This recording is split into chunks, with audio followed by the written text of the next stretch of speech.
It's a perfect day to be here at Sunfish Lake Park in Lake Elmo for this June edition of Local Image. This park is considered by many to be the crown jewel of the Lake Elmo Park system, with 284 acres comprised of woodland, wetland, and prairie plant communities, along with 9 mowed trails to walk or ski on. This park is the perfect place to connect with nature, and that's exactly what kids and parents did during the annual Sunfish Lake Park Nature Encounter. Take a look.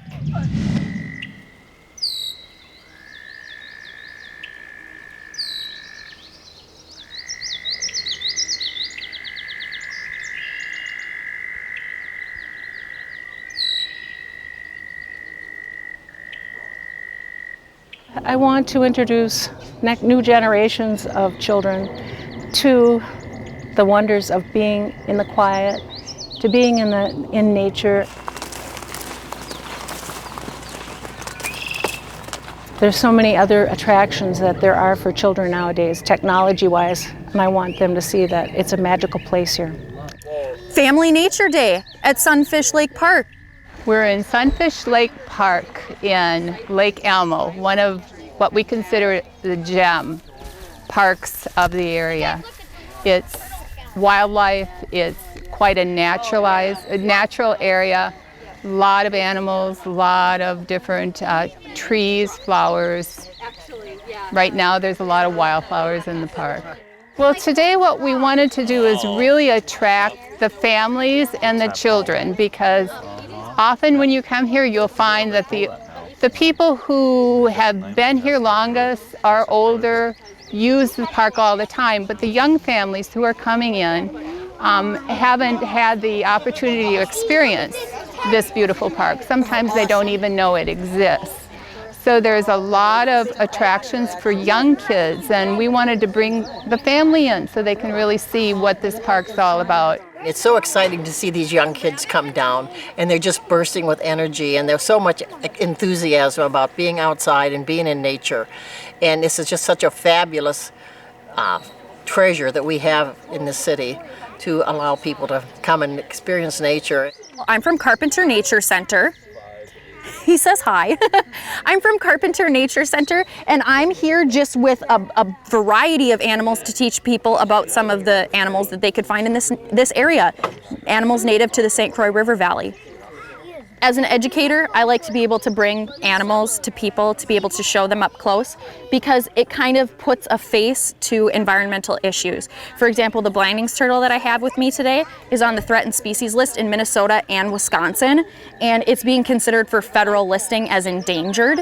That's how rare these turtles are. So to be able to bring them to show the public, and for them to be able to see, wow, that's amazing, I wouldn't see that turtle in the wild, it kind of helps them. It helps people, like I said, to put a face to the issue, and it makes people more passionate because they see these things up close. Like seeing a red-tailed hawk up close, it impassions people to help the environment. But one of the major attractions is we have a nature trail that we've set up, and we have people who are naturalists at the various stations along the nature trail. So we're covering the animals of the park, the birds, the wildflowers, we have bluebirds, monarchs, all sorts of things.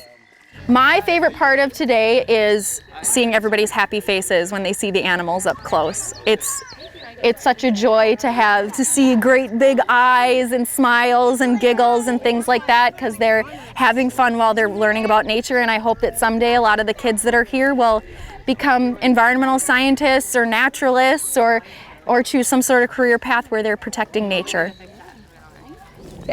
When people love an area, that's when they preserve it. But it's just the community drawing together for something positive in Lake Elmo. I love it. I think that they've found so much that children and adults can benefit from just being outside and enjoying nature. So for me, that's a great opportunity for the kids to get a start in that and to really understand how wonderful it is to be outside.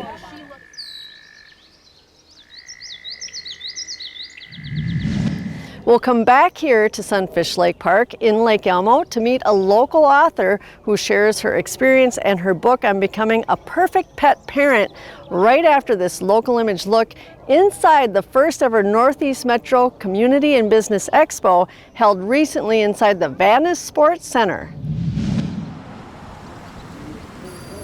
This has been such a long time in the making. We're so excited to bring the whole Northeast community together, nonprofits, businesses, schools, to have a great day together. The kids today are performing from their Science Rocks concert that they had a week ago. So you'll see it's got an Earth Day feel to it. This is the first year of our school, and this is a great opportunity for us to show the public what we're doing at our school.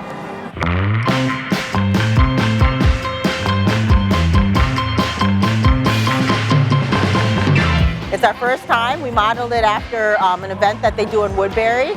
There's 105 vendors here today from throughout the Northeast Metro, some as far as Roseville, Hugo, Forest Lake. On your mark, get set, go!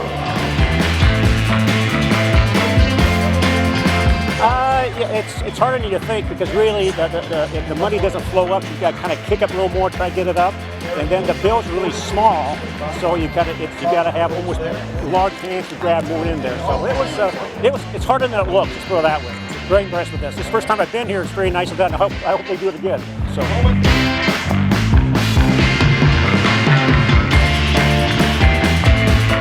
It seems like it's being well attended. Lots of people coming through. We're going to have a full lineup of stage activities. So there's going to be the Boy Scouts of the area are going to do a color guard here in a little bit. And then we also have a mascot dance-off at 12:30. And then we have a magic show. We have the Raptor Center. We have local dance troops. And so it's going to be really fun. Very challenging, but I definitely want to highlight the Sundance Foundation. They sponsored a whole little workforce development section where there's a lot of jobs-related activities there. In addition, we have all our great food vendors like Meat Market, Aqua, Subway, Pizza Man. They're all here, Perkins from Vadnais Heights, so we're really grateful for all the restaurant support. It's good to know what's in the community, and I mean, it's always great to get free stuff as well. We have a strategic partnership with White Bear Lake. We do some business surveys with them and other businesses, and so we work together on that. And in this project, we specifically worked with press publications. Without press publications, this would not have happened, so we're really grateful to them. This is probably the highlight for the kids is the games over here. So our two oldest boys had a good battle over there with the bubbles.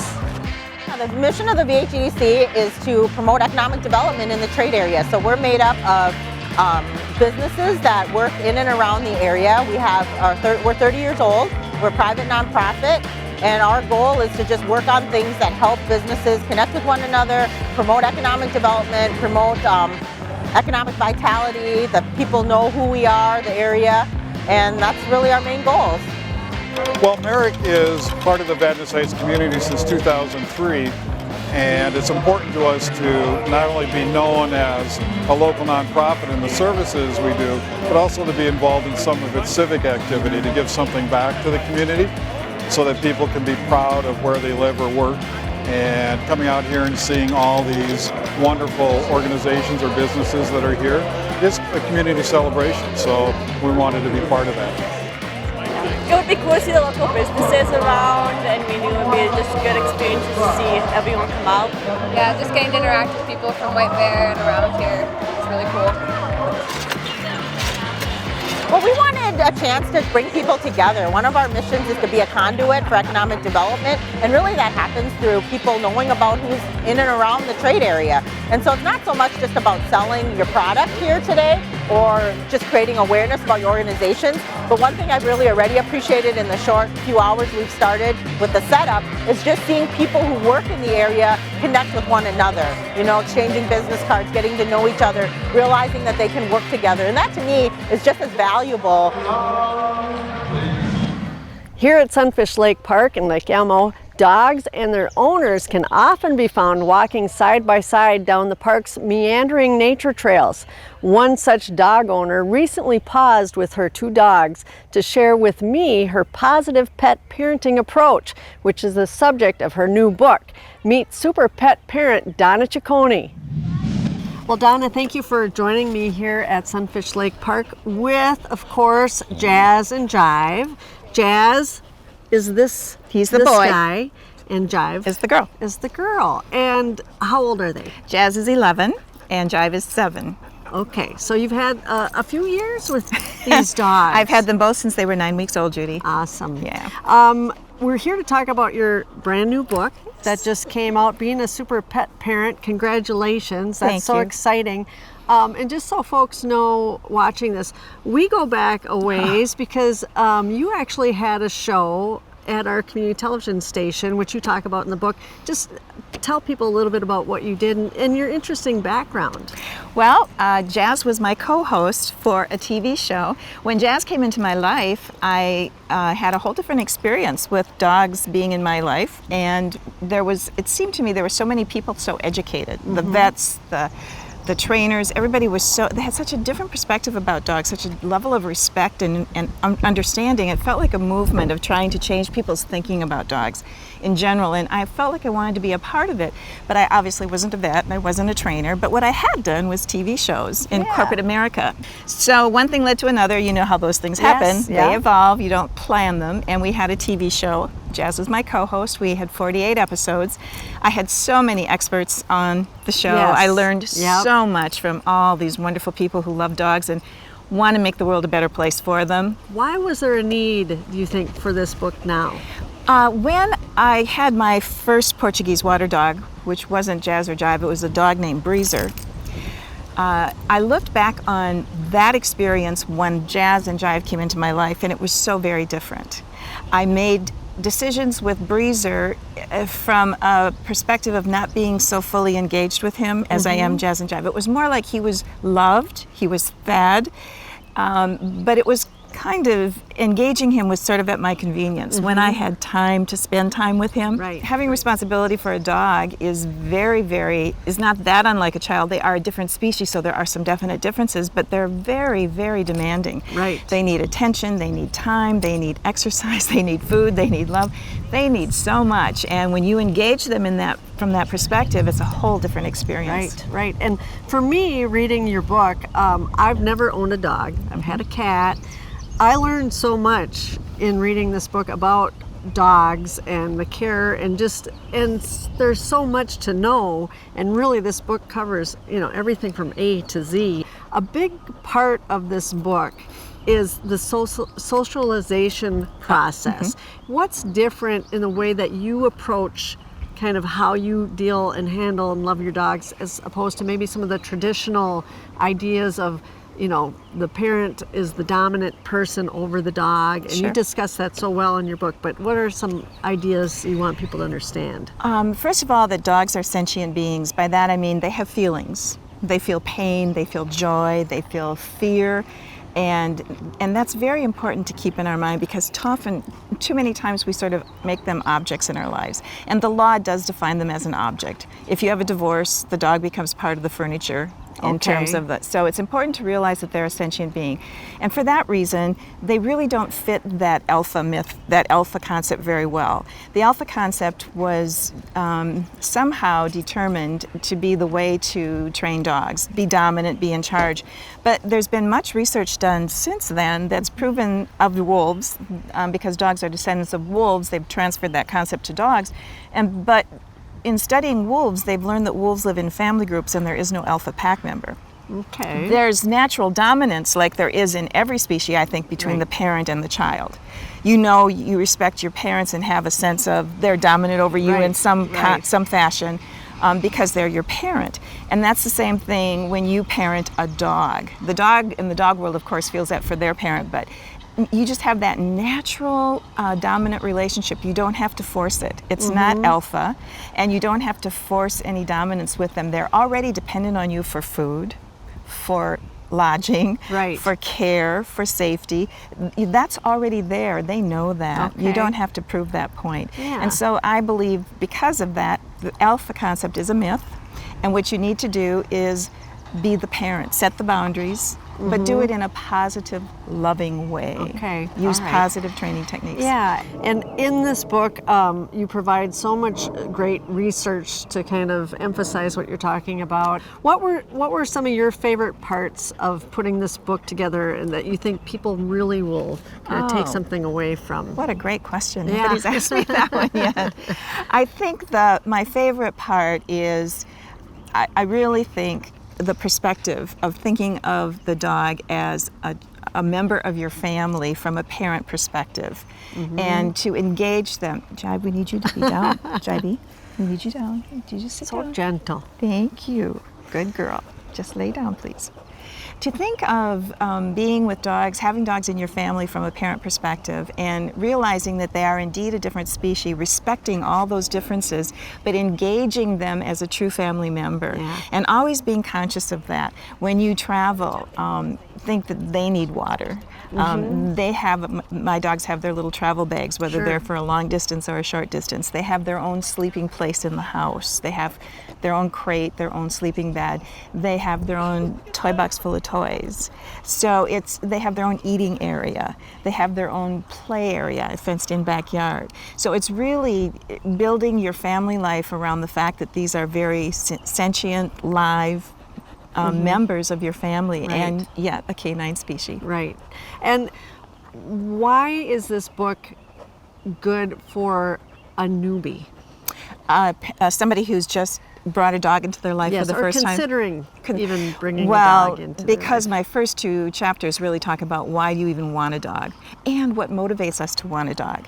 You know, I talk in great length about how bringing a dog into our life is the most impulsive decision that we make. We rarely put much thought or research into it. We just see that darling dog and say, I want that dog. And so we bring them home, and 6 months later, they're huge, they've grown full size. You haven't spent time training them, so you consider them wild or out of control, and oftentimes they get resurrendered. Yeah. So it's so important to have information like I thought would be helpful putting in my book, everything, as you say, from A to Z, that will help that prospective pet parent thinking about bringing a dog into their life really get a clue as to what they're getting into. And you even go into details. You have a checklist in here regarding socialization in terms of having your dogs maybe visit with a police officer, people in uniform, just to get them used to that. Why are those things so important? Well, if you think about it, when you have a dog that's fearful, or people will often say to me, if I meet dogs, I'm like, he's very comfortable with people, but my dog doesn't like other dogs. Or my dog is very comfortable with other dogs, but not very comfortable with other people. Dogs have to learn how to live in our world, and it's our responsibility to help them do that comfortably. And socialization to other people and socialization to other dogs is a key part of that. But socialization also includes loud noises, different smells, different places, hats, beards, colorful clothing, bikes, skateboards, anything that your dog would encounter in the day. Now, if your dog stays at home all day and never ventures out, your dog is losing out on an awful rich aspect of what they could be experiencing in life. But so when you do take them out, if they're jittery or tentative and fearful, that's very often because you haven't exposed them to the world that they live in. Well, there's so much more in this book, and congratulations also, you just got this award of excellence from the Indie Excellence Book Awards. That's a pretty huge deal, isn't it? It is. We're very excited. We're very excited to be recognized in the literary world for excellence for our book, my first book. I'm very humbled and very happy. That's a great sign, a first-time author, and so much in this book.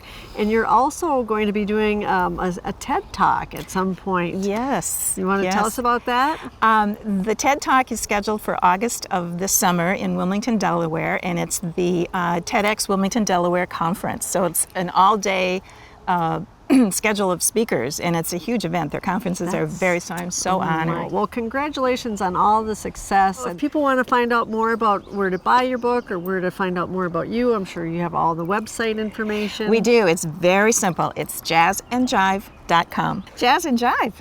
Say thank you, Judy. Thank you. It was nice to spend time with you. We had a wonderful time. I get the much better view of the dogs. The camera. Sorry, they want to see us. It's all right. Thank you so much, Donna. Thank you. Now, we wish we could provide the wonderful smells that go along with this next segment, but you'll just have to go to Grandma's Bakery to experience their all-new storefront like we did when we took in their grand reopening for this Local Image segment. If you add up the boxes from all of our deliveries each week, we deliver 2 stacks of boxes, each as tall as the IDS Tower, each week. We're known for a number of different things. Donuts, cakes, and cookies are our big items, and we do a lot of them. Well, we hadn't done anything to further our retail area in 20 years. It desperately needed to be remodeled. We started remodeling the 1st of October, and what we were looking for was kind of a 1920s, 1930s feel. I kind of designed it after the bakeries in New York City.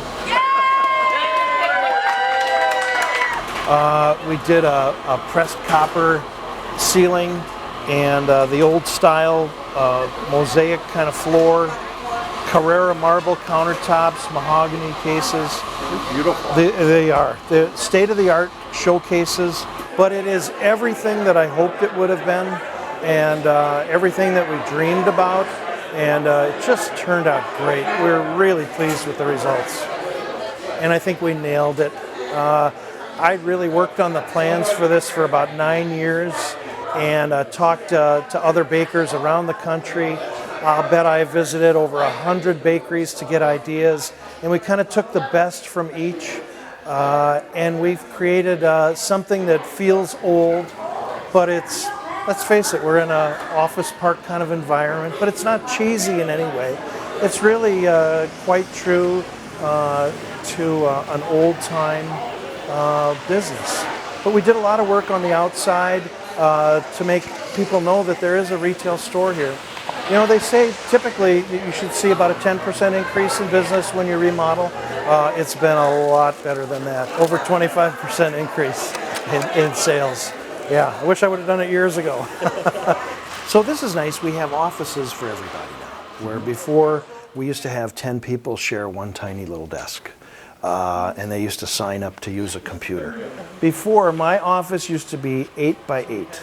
We were in very cramped quarters where we had people signing up to use a desk because there just wasn't any space. So it was really necessary. It gave us the ability to spread things out and to improve the facility, improve our food safety, and we got rid of the clutter, and we gave everybody a little bit more space to work in. We increased the area for a cake decorating area, and we do a lot of business in custom decorated cakes. We average over 100 decorated cakes a day. We go through about 1,300 pounds of buttercream frosting each week. Well, we've been under construction for about 6 months, so I really do just want to kind of just come to work now, just a normal day. And we've got a lot coming up with Manitou Days and Market Fest and the summer festivals that we're really involved in a lot. So we're just looking forward to that. A sweet and very healthy baked treat topped off a morning of fun and games for some young book lovers at the Lake Elmo Library. They came powered up and ready to celebrate with one very large carrot named Chomp.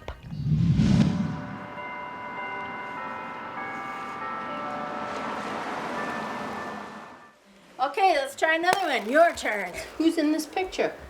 Carrot is in there. That's a carrot. That's Chomp. It says to pretend to pick carrots in the carrot patch. Pull them up, both hands. Look at this big carrot I pulled up.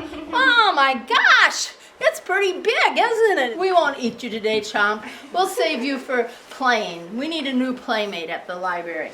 Okay, next today, remember, what does it say on your sticker? Power Up for Kids. Chomp is my favorite. Chomp was in the Lake Elmo Parade the first year.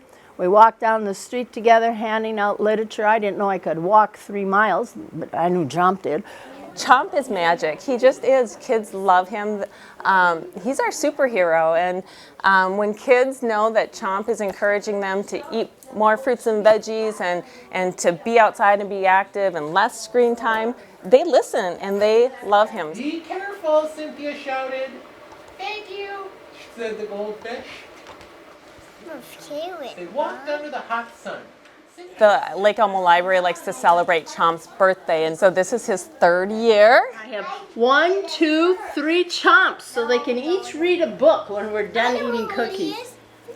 He's 3. He is 3. Cookies were baked by the Lake Elmo Inn and donated to us. They are delicious. We had a contest a few years ago, and the cookies were submitted by a 14-year-old from the Hudson area, and it was his favorite cookie, and so his mom sent it in, and it won our contest. So now they are Chomp's carrot cookies. The only reason why Power Up is successful is because of the community. We can't do this alone. This isn't about us, it's about the communities coming together. Lake Elmo Public Library opened on September 4th, 2012. So the library will be 4 years old in September, and we get to have another birthday party, right? And a lot of our books when we first opened were donated.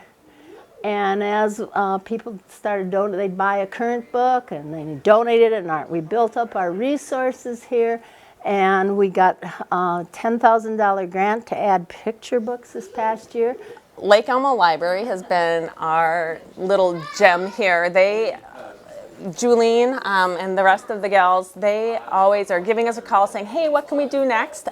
Actually this summer, we are going to be here again in June 15th for their opening of their reading program, and it's on Reading Olympics, so we're going to bring Power Up into it as well. And they're always trying to find ways to keep kids being active and having fun, and they always are bringing Power Up. Hi, buddy.